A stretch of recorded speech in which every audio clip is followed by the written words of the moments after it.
오늘 말씀 14절을 보면 부활하신 주님께서 제자들에게 세 번째 나타나셨다라고 기록하고 있습니다. 첫 번째는 부활하신 주님이 제자들이 다락방에 모여 있을 때 나타나셨고요. 그 자리에 누가 없었냐면 도마가 없었어요. 하필이면 의심 많은 도마가 없어서 두 번째 도마가 있을 때 다시 나타나시고요. 그리고 오늘 세 번째 제자들에게 나타나시는 장면입니다. 오늘 세 번째 나타나셨다는 말씀을 보면서 왜 세 번째 나타나셨을까 그런 생각이 들었습니다. 마태복음 26장하고 마가복음 14장에 보면 예수님께서 베드로에게 네가 오늘 밤 나를 세 번 부인할 것이다 이렇게 얘기하시면서 그러나 내가 죽었다가 부활한 후에는 너희보다 먼저 갈릴리에 가서 있겠다라고 말씀하셨어요. 그리고 마태복음 28장과 마가복음 16장에 보면 예수님 부활하신 그 무덤에 천사가 앉아 있었습니다. 그리고 여인들이 왔을 때 주님이 부활하셨다. 그리고 너희는 제자들에게 가서 주님이 너희보다 먼저 갈릴리로 가실 것이라고 이야기하라고 말씀을 하십니다. 자, 주님께서 친히 먼저 내가 갈릴리로 가겠다라고 말씀을 하셨고 천사들도 부활하신 주님이 갈릴리에 가서 기다리실 것이라고 말씀을 했습니다. 그러면 가장 먼저 만나는 장소가 어디여야 맞겠습니까? 갈릴리여야 되지 않겠습니까? 근데 오늘 말씀해 보니까 세 번째로 만나셨다 그렇게 말씀을 하십니다. 그래서 저는 왜 예수님께서 말씀하셨는데도 불구하고 이 갈릴리에서의 만남이 세 번째일까? 그게 궁금했습니다. 그리고 왜 제자들은 예루살렘에서 예수님을 만났는데 지금 갈릴리에서 물고기를 잡고 있을까? 왜 부활하신 주님은 제자들이 이미 예루살렘에서 만나셨음에도 불구하고 다시 갈릴리로 오게 하셔서 또 그들을 만나셨을까 하는 의문이 들었습니다. 오늘 말씀에 보면 11명의 제자가 아니라 7명의 제자가 나옵니다. 시몬 베드로, 그다음 의심 많았던 도마, 경건했던 나다나엘, 그 다음에 세베대의 아들들인 야고보와 요한, 그리고 2명이 누군지는 이름을 밝히지 않고 있습니다. 7명이 나와 있습니다. 안드레와 다른 3명은 어디 갔는지 모르겠지만 어쨌든 함께 있다가 내가 물고기를 잡으러 가겠다라고 이야기할 때 따라 나왔던 사람들이 총 7명입니다. 우리는 예수님의 제자들이 주님과 함께 예루살렘에 올라갈 때에 어떻게 행동했는지를 기억하고 있습니다.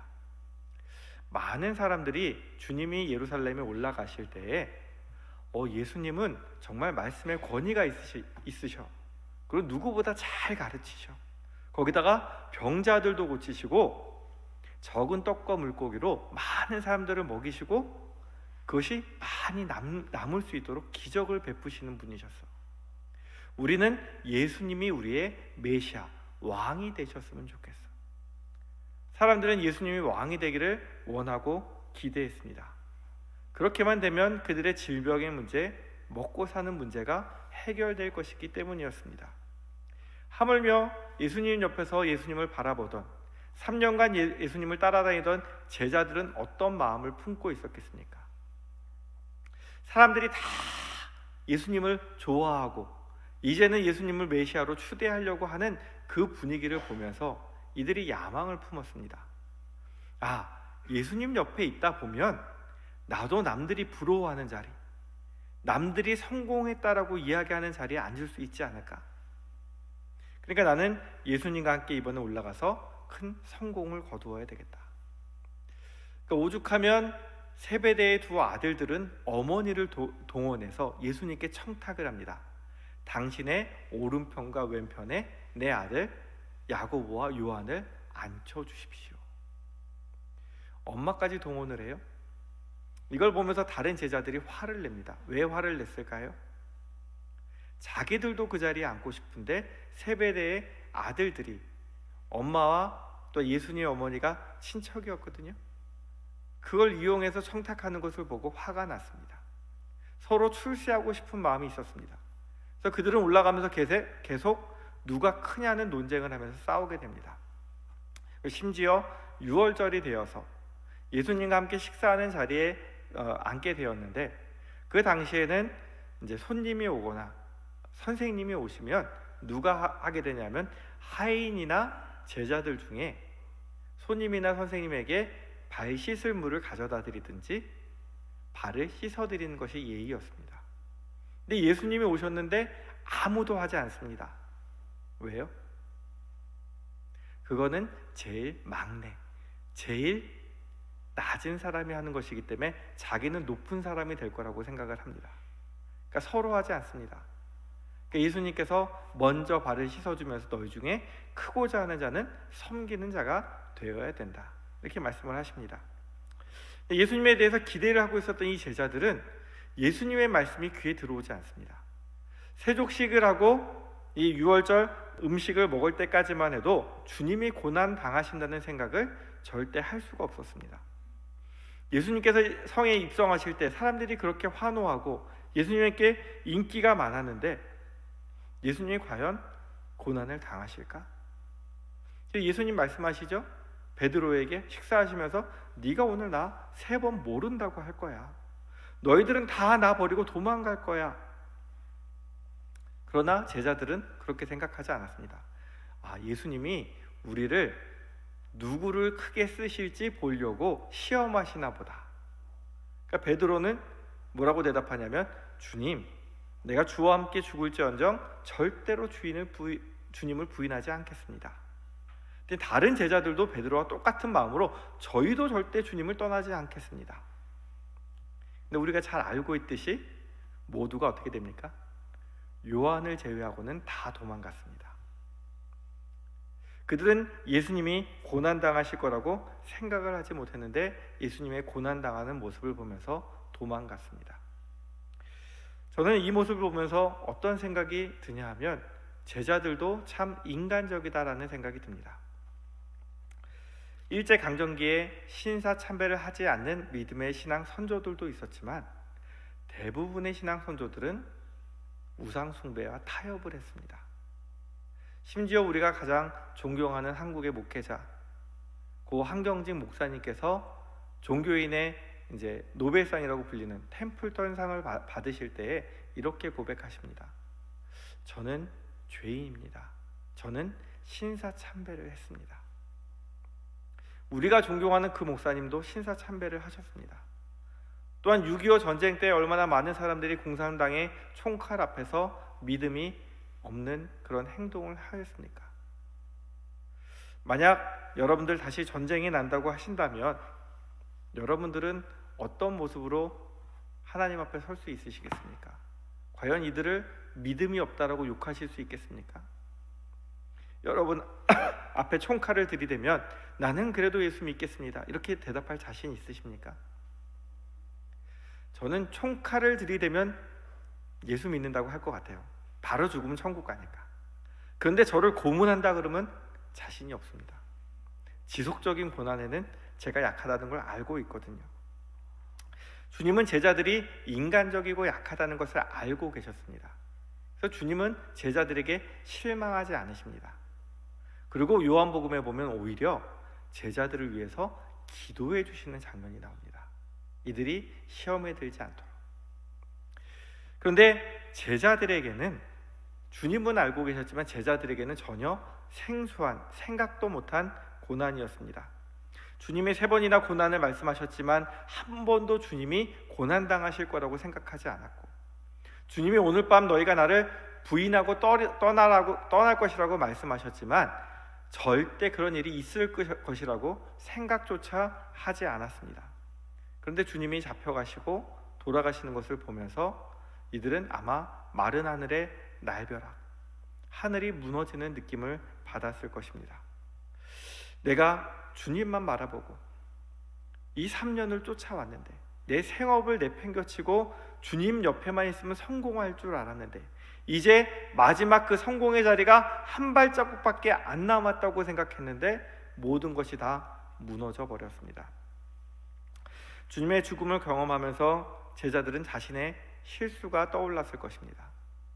주님은 계속해서 죽음에 대해서 말씀하시고 자기가 고난받을 것을 말씀하시는데 우리는 그것을 깨닫지 못하고 조금 더 높은 자리에 앉으려고 싸웠고, 주님은 너희가 나를 모른다고 할 것이라고 말씀하셨는데 나는 절대로 그렇지 않을 것이라고 호언장담하였지만 자기들은 비겁하게 도망가고 숨었던 그 모습을 보면서 얼마나 후회가 됐을까요? 그런 제자들에게 기쁜 소식이 들립니다. 주님이 부활하셨다는 소식입니다. 천사들이 여자들을 통해서 주님이 부활하셨다는 소식을 전해줍니다. 제자들이 정말로 부활하셨을까? 반신반의하는 마음으로 무덤에 가 보았더니 무엇이 없습니까? 시체가 없어요. 그러고 나서 천사가 하는 말이 주님이 먼저 갈릴리로 가신다고 하셨다는 거예요. 갔을까요? 안 갔을까요? 아마 안 간 것 같습니다. 제가 이 말씀을 준비하면서 나름대로 그냥 상상을 해봤습니다. 주님이 부활하시고 돌아가시기 전에 말씀하셨잖아요. 내가 죽었다가 살아나면 너희보다 먼저 갈릴리로 갈 거야. 그리고 이 말을 안 믿을 것 같아서 천사를 통해서 전하라고 얘기했습니다. 그리고 주님이 갈릴리 가서 기다리십니다. 아무리 기다려도 아무도 안 와요. 바람 맞으셨어요. 아니 얘들이 오라는데 왜 아무도 안 오지? 바람 맞아서 할 수 없이 제자들이 모여있는 곳에 와서 얘들아 나왔다, 나 부활했다, 자 봐라, 진짜지? 근데 하필이면 의심 많은 도마가 그 자리에 없어요. 다른 사람들이 주님 다 부활하셨다고 얘기를 해도 도마가 믿질 않는 거예요. 그래서 다시 도마 있을 때 또 나타나셔서 봐, 내가 부활했잖아, 내 손 만져봐, 내 옆구리에 손 넣어봐, 나 진짜로 부활했어. 그러니까 이제 다시 갈릴리로 와. 그리고 주님 갈릴리로 가시는 거예요. 그냥 제 혼자 생각해 본 것입니다. 그래서 예수님이 첫 번째로 갈릴리에서 만나려고 하셨는데 할 수 없이 세 번째가 된 것은 아닐까, 그런 생각을 했습니다. 부활하신 주님의 소식을 들은 제자들의 마음이 어땠을까요? 한편으로는 좋았지만 한편으로는 자기들이 한 일이 있기 때문에 예수님 보기가 되게 민망하고 부담스러웠을 것입니다. 예수님이 부활하셨다는 소식은 정말 좋지만 내 행동을 보니 너무나 부끄럽습니다.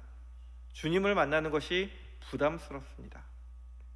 그런 그들에게 주님께서 나타나셔서 정말로 부활하셨다는 것을 보여주셨습니다. 주님이 그들에게 오셨을 때 제자들은 부끄럽긴 했지만 또한 한편으로는 이런 생각을 했을 것 같습니다.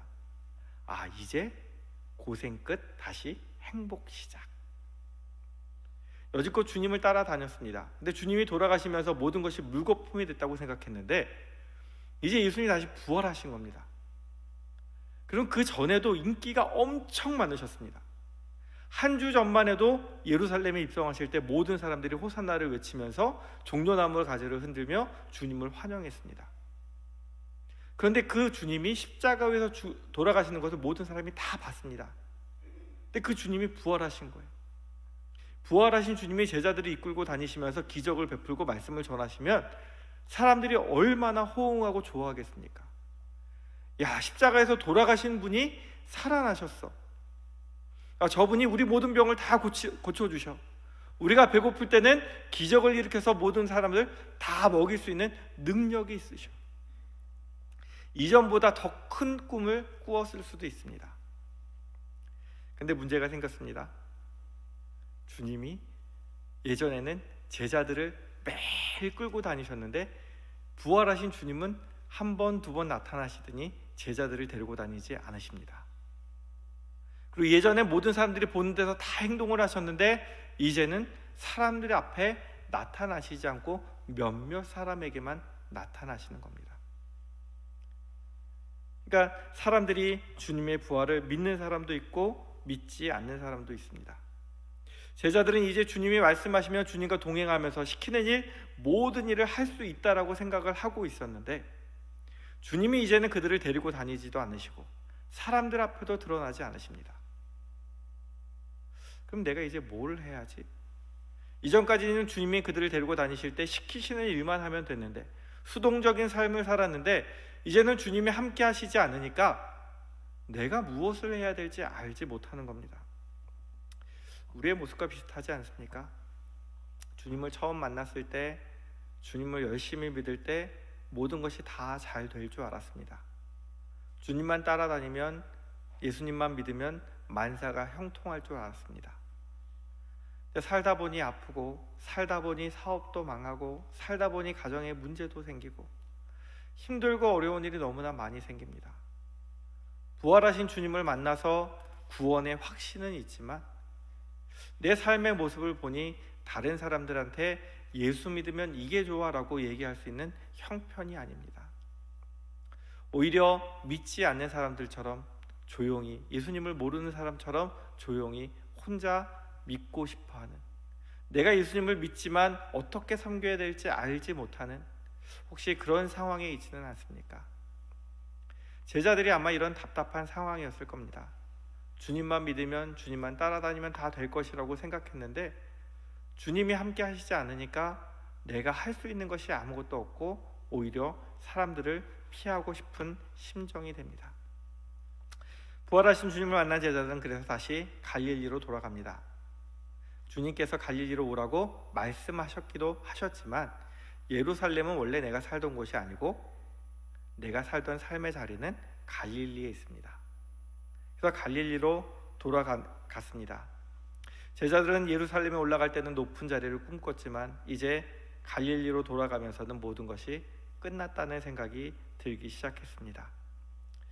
주님의 모습을 보니 주님이 더 이상 자기들을 데리고 다니실 것 같지도 않았고, 높은 자리에 앉혀주시지도 않을 것 같았고, 주님을 섬겨야 되는 주님의 제자라는 것은 많은 사람들이 다 자기들을 보고 알고 있었지만 자기들은 어떻게 행동해야 될지 알지 못했기 때문에 그들은 그곳으로 돌아가서 이제 주님을 찾으려고 했지만 주님이 보이지 않으니까 자기 생업에 복귀하기 시작합니다. 그래서 주님을 기다리다가 베드로가 나는 고기라도 잡으러 갈래 했더니 따라 나온 사람이 6사람입니다. 그래서 7명이 함께 가게 되는데 예수님이 항상 데리고 다녔던 수제자 격인 3사람, 베드로와 야고보, 요한. 그 중에 베드로는 예수님을 대놓고 모른다고 했고, 야고보는 도망갔던 사람이고, 도마는 예수님이 부활하셨다는 이야기를 듣고도 믿지 않았던 사람이고, 나다나엘은 온갖 폼을 다 잡고 경건한 척했지만 역시 다른 사람과 별 다를 바가 없었고, 다른 2 제자 역시 예수님을 버리고 도망갔던 사람들입니다. 그렇다면 부활하신 주님은 왜 이런 사람들을 다시 갈릴리로 부르셨던 것일까요? 오늘 말씀을 보면 생각나는 장면이 있지 않으십니까? 예수님이 베드로와 그 야고보와 요한을 부르시던 날, 그 첫날과 똑같은 장면입니다. 그들은 어부로서 밤새 일을 했는데 그날따라 고기를 한 마리도 잡지 못했습니다. 근데 전혀 처음 보는 사람이 자기 배에 잠깐 태워줬더니 사람들한테 말씀을 전하시는데 말씀을 너무 잘 전하세요. 근데 그 사람은 어부가 아닙니다. 근데 그 사람이 자기들에게 고기 못 잡았으면 저 깊은 데로 가서 그물을 던지라고 얘기하십니다. 던져봤더니 고기가 많이 잡혔어요. 그런데 우연일까요? 오늘도 고기를 한 마리도 못 잡고 들어오는데 바닷가에 서 있던 어떤 사람이 고기 좀 잡았소? 아니요, 오늘 고기 한 마리도 못 잡았습니다. 그러면 오른편에다 그물을 던져보시오. 그래서 오른편에 던졌더니 그물을 들 수가 없어요. 너무 많아서. 그랬더니 센스 좋은 요한이 뭐라고 말해요? 주님이시다. 주님이시다. 첫날과 완전히 똑같은 데자뷰가 그들에게 보여졌습니다. 주님이시라는 말에 베드로가 이제 나오게 되죠. 예루살렘에 2번 나타나셨던 주님이 갈릴리로 와서 만나지 못했던 주님이 다시 제자들을 찾아오셨습니다.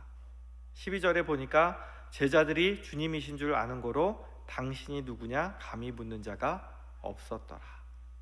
이제는 그분이 누구신지 아는 거예요. 왜냐하면 똑같은 사건이 있었기 때문에. 그토록 기다리던 주님이 오셨는데 와서 아침을 먹으라고 말씀하시는데 제자들이 한마디도 못하고 꿀먹은 버거니처럼 앉아 있습니다. 감히 안부를 묻지도 못하고 이유를 묻지도 못하고 가만히 있습니다.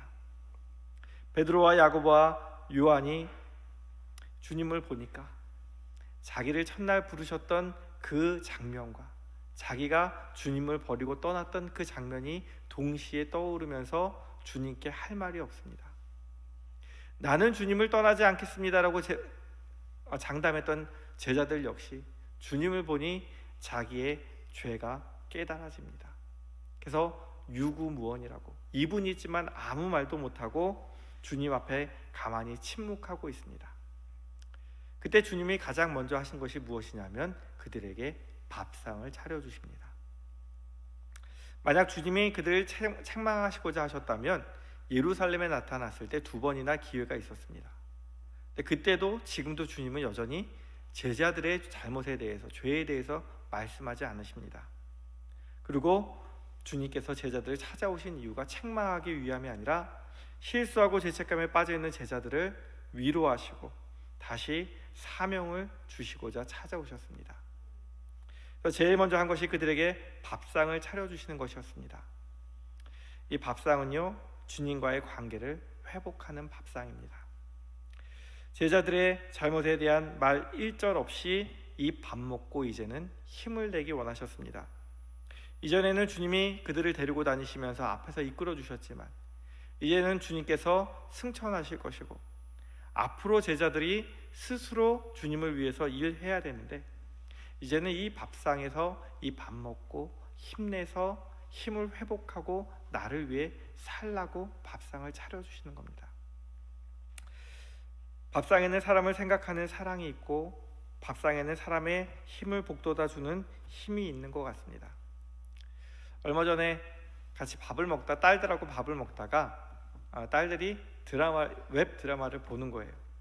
그게 무엇인가 봤더니 한석규가 나오는 오늘은 좀 매울지도 몰라 라는 드라마였습니다. 저는 한 2편밖에 안 봤지만 이 시리즈로 되어 있는데 그 내용이 무엇이냐면 한 부엌일에 아주 젬병이었던 인문학자가 평생 교수하면서 공부만 했던 사람이 그 아내가 이제 아프게 되어서 밥을 먹지 못합니다. 그리고 참 힘들어하고 있는데 이 남편이 홀로 서기를 하면서 아내를 위해서 가장 좋은 음식으로, 건강한 음식으로 대접하고 싶어서 이 아내가 다른 것은 못 먹지만 남편이 정성껏 해갖고 온 것은 조금씩 먹을 수 있어요. 그러니까 그 아내를 마지막으로 대접하고 싶어서 이 남편이 일기를 써가면서 이제 아내를 대접했던 것이 이제 드라마로 나온 겁니다. 참 가슴이 훈훈하고 따뜻했습니다. 누군가를 위해서 따뜻한 밥상을 차려준다는 것이. 가끔 영화나 드라마를 보면 그런 장면들이 나옵니다.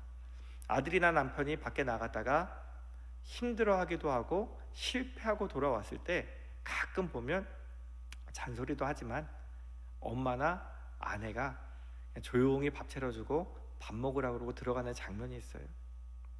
남편이 그 밥을 먹으면서 아들이 그 밥을 먹으면서 울어요. 고마워서. 혼날 줄 알았더니, 쫓겨날 줄 알았더니 묵묵히 밥상을 차려주고 들어가는 그 모습이 그 사람으로 하여금 다시 살아갈 수 있는 힘을 주는 그런 장면들을 많이 봤습니다. 근데 오늘 바로 이 장면이 예수님이 하시는 장면인 것 같습니다. 주님은 제자들에게 이런 밥상을 차려주고 싶으셨던 것 봅니다. 제자들에게 다시 갈릴리로 오라고 하신 이유가 자기 잘못을 알고 있기에 죄스러워하는 사람들, 이제는 더 이상 죄스러워하지 말고 이제 이 밥 먹고 힘내서 나를 위해 살자, 열심히 살자, 이렇게 힘을 내라고 말씀하고 싶으셨던 것 같습니다. 오늘 말씀을 보면 굉장히 시간적으로는 비효율적입니다. 왜냐하면 예수님께서 부활하신 후에 제자들 예루살렘에서 만나셨습니다. 갈릴리로 다시 오셨습니다. 예수님이 승천을 어디서 하십니까? 예루살렘 옆에 감람산에서 하십니다. 그럼 제자들을 다시 데리고 예루살렘으로 가셔야 됩니다.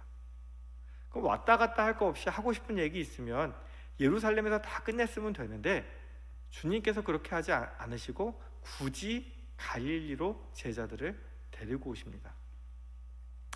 그 이유가 무엇일까요? 주님이 제자들을 갈릴리로 부르신 이유는 제자들과 주님이 만난 첫 사랑을 나눈 자리였습니다. 그 자리가 다시 예수님을 또한 제자들을 관계를 회복시킬 수 있기 때문에 처음 만났을 그때를 똑같이 재현하시면서 주님께서 제자들에게 나는 아직도 너희가 필요하고 나는 아직도 너희를 사랑한다라고 말씀하고 싶으신 겁니다.